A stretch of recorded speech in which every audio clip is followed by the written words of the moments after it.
And what I've suggested to him is that he needs to consult with those who are around him in his government. He needs to listen to what's being voiced by the Egyptian people.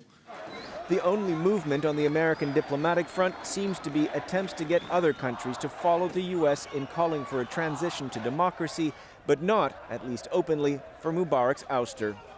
European countries are by and large echoing the U.S. position, as is Canada's Stephen Harper. The question is what kind of transition this will be and how it will lead. It is ultimately up to the Egyptian people to decide who will govern them. The demonstrators in Egypt swear they will remain steadfast until their president leaves. But for those hoping that Barack Obama would somehow be an agent of change, the problem is that he too is holding firm. Nick Spicer, Al Jazeera, Washington. Well, meanwhile, the Secretary General of the United Nations, Ban Ki-moon, has called for elections to be held as soon as possible in Egypt. Speaking in Berlin, he urged the government to respect the rights of its people. Regrettably, the situation during the last few days have taken a deeply troubling turn.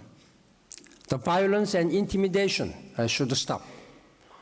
In particular, the restrictions on the international media, journalists, and human rights groups are utterly unacceptable. Freedom of expression and assembly are basic human rights. Well, the situation in